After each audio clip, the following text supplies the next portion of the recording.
오늘 우리가 읽은 성경 본문을 보면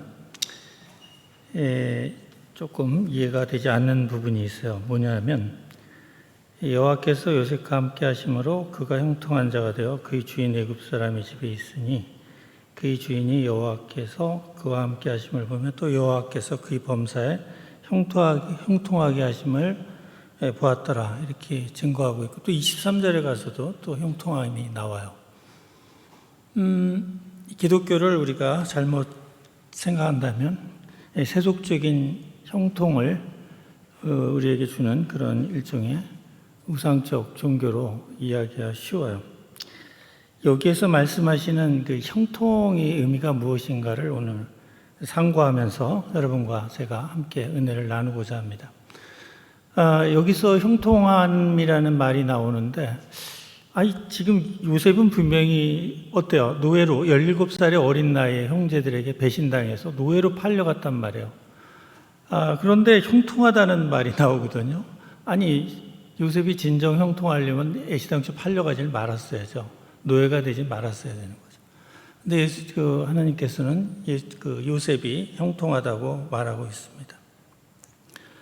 도대체가 우리가 일상 언어적인 의미에서 형통하다는 것은 일이 술술 잘 풀려서 돈도 잘 벌고 높은 지위에 오르고 세상적으로 누구나 부러워하는 그런 삶을 사는 것이 형통함일 거예요. 그러나 성경은 그러한 세속적인 형통을 우리에게 약속한 적이 없습니다. 오늘 여기서 왜 성경이 요셉을 형통하다고 이야기했는지 그 의미를 우리가 깊이 성찰해 볼 필요가 있습니다. 저는 이 말씀을 읽다가 바로 밑에 빌립보서 4장 12절에 나오는 바울의 말씀을 통해서 이 말씀의 의미를 깨달았습니다. 빌립보서 4장 12절에 나오는 이 말씀은 나는 비천에 처할 줄도 알고 풍부에 처할 줄도 알아 모든 일 곧 배부름과 배고픔과 풍부와 궁핍에도 처할 줄을 아는 일체의 비결을 배웠노라 라고 이렇게 바울이 고백하고 있어요. 사도 바울은 원래 바리사이파로 첫째 유대교를 탄압하던 사람이면 여러분 잘 알고 있을 거예요. 다메섹 도상에서 회심한 이후로 그의 삶에서는 늘 주님과 동행하는 삶이었어요. 여기서 우리가 오늘 읽은 창세기 39장 2절에 3절도 읽어보면 이거예요. 여호와께서 요셉과 함께 하심으로 그가 형통하다는 거예요. 다시 얘기하면 바울도 늘 회심 이후에 주 예수 그리스도가 그의 생에 늘 함께 동행하심으로 그가 형통했고, 어떻게 된 거예요? 그렇다면 그가 풍부에도 빈곤에도 처할 줄 아는 일체의 비결을 배웠어요. 그 비결, 그 능력, 그것이 바로 형통함의 정체예요. 우리가 여기에서 지금 자칫 잘못 읽으면 39장 2절에 자칫 잘못 읽으면 비록 노예로 팔려갔지만 주인과 늘 함께 있고 늘 주인에 가까이 있고 그 다음에 종 중에 최고의 지위에 있는 청지기가 된 것이 형통했다라는 의미로 자칫 오해할 수가 있어요. 그런 의미가 아니에요. 하나님께서 여호와와 동행하셨기 때문에 형통했다는 거예요. 노예의 삶이 아무리 주인이 옆에 있고 주인 옆에서 청지기 역할을 한다고 해도 여전히 노예예요. 힘들기는 마찬가지고 어떨 경우에는 더 책임이 막중하기 때문에 더 힘들 수도 있어요. 노예의 삶이 어떻게 형통할 수가 있겠어요? 세속적인 관점에서 보면. 그러나 그는 주님과 함께함으로 담대함을 가질 수가 있었던 거죠. 어떤 상황에서도 담대함을 잃지 않을 수 있었던 거예요. 그것을 놓고 형통함이라고 말씀하고 있는 거예요.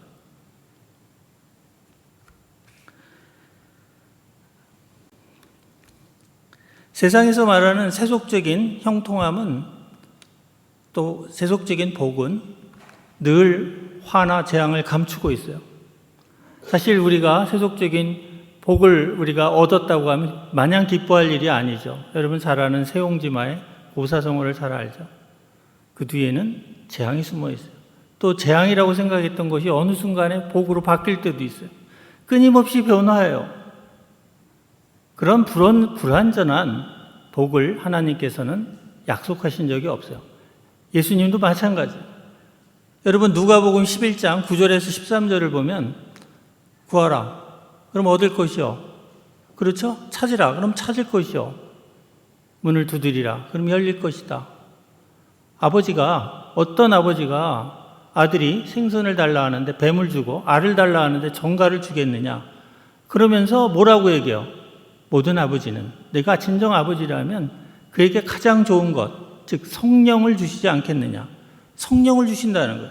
예수 그리스도가 예를 들면 십자가에 달려 하늘로 오르시고 그 위에 우리에게 보혜사 성령을 보내주셨어요. 성령인 결국 여호와 우리가 함께하는 거예요. 그 성령을 통해서 우리는 담대함을 갖게 되는 거죠. 어떤 상황에 지금 바울이 고백한 것과 같은 이러한 어떤 상황에 처하든 담대함을 우리가 가질 수 있는 이런 일체의 비결. 이것이 바로 창세기 39장 2절에서 말하는 또 3절에서 말하는 형통함의 정체인 거예요. 그 23절에 39장 23절에 가면 또 옥에 갇혔죠. 요셉이 나중에 옥에 갇혔을 때 그때 또 형통함이라는 이야기가 나와요. 옥에서도 그는 형통했어요. 즉 어떤 주위의 환경에 휘둘리지 않았다는 거죠. 이렇게 어떤 역경과 고난 속에서도 흔들리지 않고 담대함을 유지한 결과 어떤 일이 벌어졌죠? 놀라운 일이 벌어졌어요. 그는 30세에 애굽의 총리가 됐어요. 이것은 하나님이 예비하셨던 일이에요. 우리가 형통함을 유지할 때 하나님이 예비하신 그를 위해서 또 그의 민족을 구원하기 위해서 요셉을 쓰고자 하셨던 거죠. 그것을 이루기 위해서는 뭐가 필요해요? 담담이 필요했던 거예요. 어떤 상황에서도 굴하지 않는. 그러자 마침내 어떻게 돼요? 요셉은 쓰임을 받게 되는 거예요. 그래서 야곱의 일족이 뭐야? 살아남게 되죠. 흉년과 기근 속에서. 그래서 로마서 8장 28절에 보면 어떤 말이 나옵니까? 여러분 아주 유명한 얘기죠. 하나님을 사랑하는 자, 즉 그의 뜻대로 부르심을 입은 자들에게는 모든 것이 합력하여 선을 이루느니라. 이것이 이루어지는 거예요. 요셉이 노예로 팔려갔을 때 형제들의 배신당해서 한동안 노예로 살다 또 심지어는 감옥에 갇혀서 죄수로 살면서 13년을 보냈어요. 그때 하나님이 그를 위해서 품으신 뜻이 무엇인지 몰랐을 거예요. 우리가 고난과 역경, 힘겨움 속에 살 때 우리는 그 고난의 의미를 잘 몰라요. 저는 인생은 그림 퍼즐 맞추기 같다고 생각해요. 그 그림 퍼즐들이 다 맞춰져야만 그 하나하나의 일들의 의미가 제대로 이해가 되기 시작하는 겁니다. 제 얘기를 좀 할까요? 너무 제 얘기를 많이 해서 식상할 수도 있지만 제가 박사학위를 받은 게 미국에서 37살이에요. 만으로. 그때 박사학위를 받고 한국에 오면서 야 이제 고생 끝났고 행복 시작이다 라고 생각했는데 천만의 말씀이에요. 그때부터 무려 11년 동안 비전임으로 살아야 했어요. 대학에서 있는 거의 모든 직업을 다 해봤어요. 조교부터 해서 강사, 겸임교수, 비정년 전임, 상임연구원, 연구소 연구원, 별의별 걸 다 해봤어요. 제가 우리 대학에 48에 임용이 되어 오면서 얼마 되지 않아 바로 교양학부장을 맡았어요. 교양학부장과 교양대학장을 무려 13년 동안을 했어요. 맡자마자 무슨 생각이 떠올랐냐면 그동안 11년의 오랜 동안의 비전임 교수를 맡았던 일이 이 일을 맡기 위함이 아니었던가 하는 생각이었어요. 제가 많은 대학에 원서를 냈어요.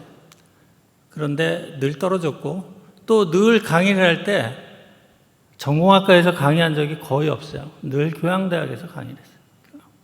그러다 보니까 교양교육에 눈이 띄었고 정말 많은 거 시키는 대로 다 했어요. 먹고 살기 위해서 여성학도 가르쳤고 문화사도 가르쳤고 역사도 가르쳤고 성경도 가르쳤고 정말 교양이 박식한 사람이 됐어요. 그러면서 학문의 지평도 따라서 넓어졌어요. 그러다 보니까 우리 대학에 와서 교양교육을 설계하고 기획하는데 굉장히 중요한 쓰임을 받게 된 거죠. 하나님이 이 자리로 예비하셨다는 느낌이 그대로 확 왔어요. 그 다음에 모든 사람의 교양대학 안에 많은 교수님들이 계세요. 신분은 여러 가지 다양한 종류. 그분들의 형편을 다 알게 된 거죠. 왜냐하면 제가 다 경험해 봤으니까. 또 하나 은혜로운 일이 있어요. 뭐냐? 제가 서양 철학을 전공했잖아요. 저는 사실 상업고등학교를 나왔지만 대학을 갔어요. 대학을 가서 계열별로 입학한 문과대학이라는 데를 갔어요. 우리 서강대는 사회대랑 인문대가 섞여 있는 형태의 문과대학.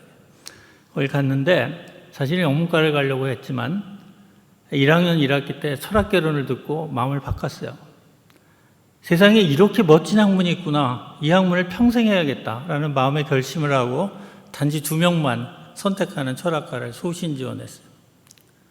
그리고 이 과목을 평생 하려면 하나의 중요한 결단이 필요했어요. 뭐냐면 선배들을 보니까 철학이 취업이 잘 안 되니까 교직을 많이 선택하더라고요.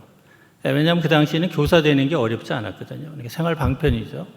근데 저는 그게 싫었어요. 계속 하려면 교직은 절대 하지 말자.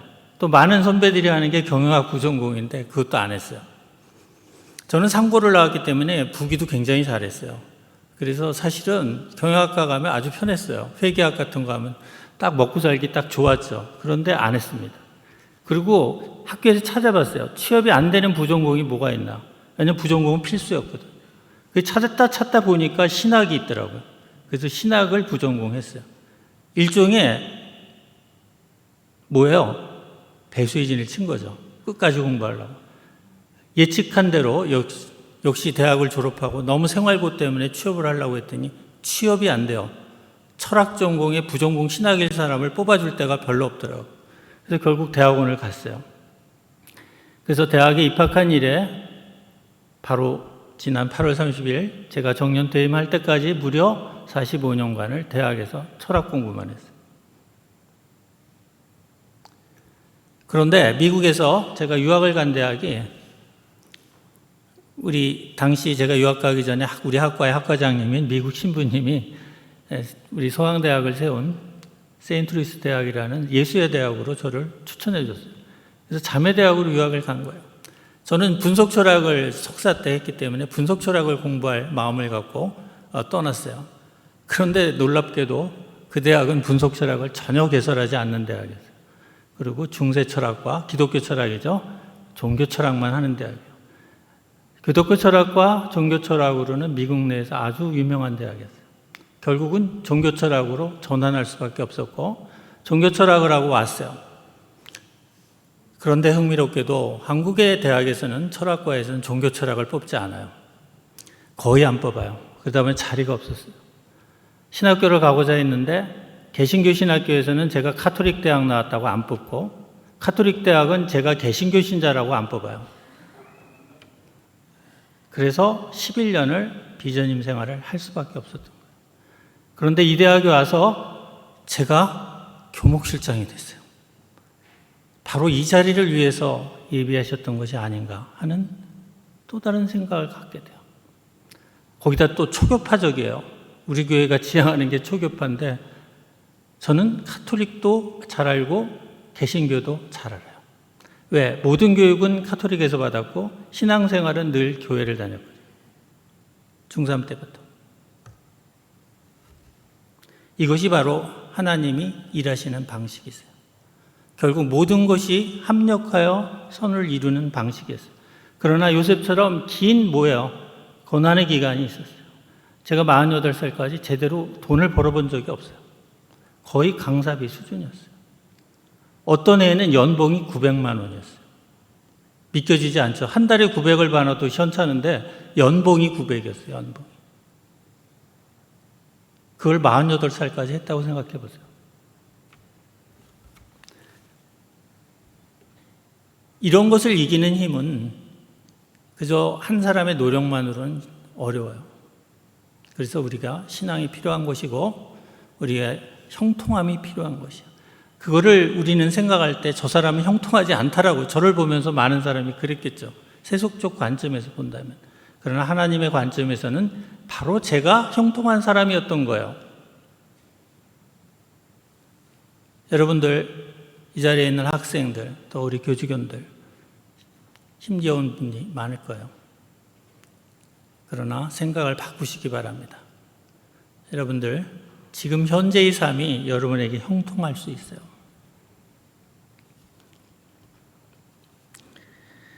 여러분을 통해서 하나님께서 이루고자 하는 분명한 어떤 섭리와 목적이 있으실 거예요.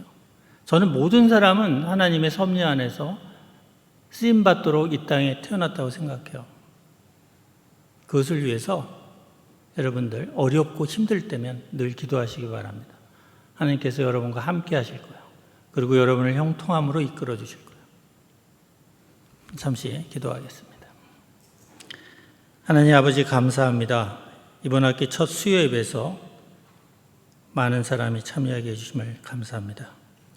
오순절 다락방에 불꽃 같은 성령이 임재하였듯 이 자리에도 그런 성령의 역사가 이루어지기를 소망합니다. 그리하여 세상이 헛된 꿈을 쫓으며 살지 않게 하여 주시고 주께서 저희를 향하여 품으신 뜻이 온전히 이루어질 수 있도록 형통한 삶을 살게 해 주시옵소서. 이 모든 말씀 우리 주 예수 그리스도의 이름으로 기도합니다. 아멘.